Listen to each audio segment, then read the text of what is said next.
वडोदरा की नवरचना यूनिवर्सिटी में सेडा अंतर्गत आर्किटेक्चर और डिजाइन विभाग के स्टूडेंट के लिए ऑनलाइन वर्चुअल प्रदर्शनी का आयोजन किया गया है, जिसमें छात्रों ने अद्भुत प्रोजेक्ट तैयार किए हैं। वडोदरा की नवरचना यूनिवर्सिटी में school of environmental and architecture और डिजाइन की अनोखी प्रदर्शनी का प्रारंभ हुआ है। भाईली की नवरचना यूनिवर्सिटी के bachelor of architecture, bachelor of design interior और bachelor of design landscape programme के 200 छात्रों ने अलग अलग प्रोजेक्ट तैयार किए हैं। टीम वर्क के जरिए तैयार किए गए इन प्रोजेक्ट में construction, library, chair, bag, table जैसी कई वस्तुएं कोरोना काल में घर बैठे बनाई गई है। इस प्रदर्शनी की खास बात वेस्ट में से बेस्ट बनाने की रही। नवरचना यूनिवर्सिटी पिछले 5 सालों से सेडा अंतर्गत छात्रों की प्रोजेक्ट प्रदर्शनी का आयोजन करती रही है, जो पिछली बार कोरोना के चलते संभव नहीं हुई थी। लेकिन इस बार ऑनलाइन आयोजन के जरिए छात्रों को प्लेटफॉर्म मुहैया कराया गया है। आर्किटेक्चर और डिज़ाइन में हमारा सबसे बड़ी जो लर्निंग होती है वो कि हम नया डिज़ाइन कैसे क्रिएट करें, इनोवेशन कैसे क्रिएट करें। अब वो इनोवेशन क्रिएट करने के लिए आपको ड्राइंग्स बनानी पड़ती हैं, आपको मॉडल्स बनाने पड़ते हैं जो आपको दिख रहे हैं। अब ये मॉडल घर की लिमिटेशन में कैसे बनाए जाए? वर्कशॉप नहीं है, कोई एक्सेस नहीं है मटेरियल का, कहीं पे लॉकडाउन है। तो मेनली इसलिए हमने ये एग्जीबिशन रखी कि हमें एक अलग अलग टाइप के डिज़ाइंस दिख सकें, जिसमें अलग अलग टाइप के मटेरियल से ये बनाई गई है। जैसे एक फ़र्नीचर आपको बनाना सीखना है और आपके पास लकड़ी नहीं है, तो आपके पास जो एग्जिस्टिंग फ़र्नीचर है उसी को लेके हमने कुछ बनवा दिया उनसे। तो इसलिए हमने ये एग्जीबिशन रखी है। और दूसरा ये भी था कि अभी 1.5 साल से बच्चे यहाँ पे आए ही नहीं हैं। इनफैक्ट फर्स्ट ईयर वाले जो हमारे बच्चे हैं उन्होंने तो कैंपस ही नहीं देखा है। तो ये एग्जीबिशन उनको इनकरेजमेंट देने के लिए भी है कि भाई अब सब ठीक होने लगा है, अब आप धीमे धीमे आना शुरू करिए। बिकॉज जो लर्निंग होती है वो एक लोगों से मिलने से भी होती है, फिज़िकल स्पेस से भी होती है। So we are hoping that symbolically ये एग्जीबिशन एक नए दौर की शुरुआत है हमारे लिए, कि जब बच्चे आना शुरू हो जाएंगे और यहाँ पे काम करना शुरू कर देंगे। हमने कम से कम 1 साल में 25 लेक्चर ऑर्गेनाइज़ करें। तो ये ऑनलाइन का एडवांटेज है। पूरे वर्ल्ड से हमने लेक्चरर्स को बुलाया कि आप हमारे यहाँ जूम पे और यूट्यूब में चैनल में बात करिए। अब फिज़िकल उसमें तो हम 25 लेक्चर नहीं कर सकते 1 साल में। तो उससे जिसे बोलते हैं एक तरीके से एक मनोबल बना रहा, क्योंकि कुछ ना कुछ एक्टिविटी ऑनलाइन होती रहती थी। छोटे सेशन करते रहते थे, लेक्चर्स ऑर्गेनाइज करते रहते थे, छोटे ग्रुप्स में स्टूडेंट से बात करते रहते थे। It was difficult. तो एटलीस्ट एक जिसे बोलते हैं कि ऑनलाइन की लिमिटेशन के अंदर बच्चे काम कर सकें।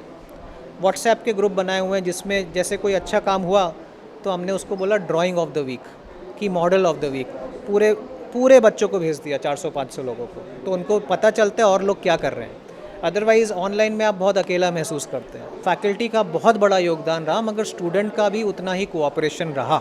मेरी ये एक्सपेक्टेशन है कि ये एग्जीबिशन एक बेंचमार्क होनी चाहिए आने वाले स्टूडेंट जनरेशन के लिए, कि इतने लिमिटेशन में अगर इतना अच्छा काम हो सकता है, तो जब आप यहाँ पे हैं तो इससे भी और आगे इसको हम लेके जा सकते हैं। We want our, and already it is our college to be known nationally and internationally. Already it is very popular in the country, but we want to be at the top. That is our ambition. Safety के साथ थोड़ा थोड़ा आप interaction शुरू करें, because social interaction is the foundation of any education. खाली education information नहीं होती है, आप एक दूसरे से बात करते हैं। अभी हम बात कर रहे हैं तो कुछ समझ आ रहा है, तो वो बातें चलती रहनी चाहिए। That is education. Drawings explain करने की जहाँ तक बात आती है, वहाँ डिफ़िकल्टीज़ फेस करनी पड़ती है, क्योंकि कभी कभी ऐसा होता है कि हमारे ड्राइंग्स इतने लेवल पे नहीं होते कि हम वो टीचर्स समझ सके, या फिर हमने जो इन्फॉर्मेशन इकट्ठा की होती है वो कैसे उन तक पहुँचाई जाए, वो कभी कभी एक चैलेंज हुआ करता था। कंस्ट्रक्शन में हम लोगों को मटीरियल के बेसिस पे एक साइट चूज़ करनी होती है, और वो साइट के हमको सेक्शंस, ड्राइंग्स वगैरह करके उसके ऊपर डिटेल्ड केस स्टडीज़ करनी होती है कि कैसे कोई बिल्डिंग उन लोगों ने इतने साल पहले बनाई थी अगर, तो वो कैसे की जाती है, कैसे उन्होंने क्या तकनीकें आजमाई थी वो करने में, वो कौन से आर्किटेक्ट ने कौन सा बिल्डिंग बनाया, उसने उस बिल्डिंग में बनाने में उसका क्या थॉट प्रोसेस रहा था, और किस तरीके से उसने बेसिकली स्टार्ट किया और वहाँ से वो फाइनल प्रोडक्ट तक आए। ये सारी चीज़ें हमने हिस्ट्री में। और जहाँ तक ES की बात है, एनवायरमेंटल साइंस का जो सब्जेक्ट है, ये हमें सिखाता है कि कैसे हमें थॉटफुली बिल्ड करना है कि कैसे हमें समझना है कि सन की जो डायरेक्शन होती है, विंड वगैरह को मद्देनज़र रखते हुए हमें कैसे किसी भी बिल्डिंग को डिज़ाइन करने की ज़रूरत होती है, क्योंकि आजकल की ज़रूरतें ही ऐसी है कि हमें इलेक्ट्रिसिटी वगैरह सेव करने की बात आती है, पानी वगैरह सेव करने की बात आती है। तो ऐसे टाइम पे बहुत ज़रूरी है कि हम थॉटफुली कंस्ट्रक्शन करें। तो वो सारी चीज़ें हमें इन सब्जेक्ट से सीखने में मिली ओवरऑल। कोरोना की वजह से हम काफ़ी ज़्यादा निकल नहीं पा रहे थे घर से, फिर भी हम फ़ोटोज़ और वीडियोस क्लिक करके घर पे देख के उसके ऊपर काम करते थे।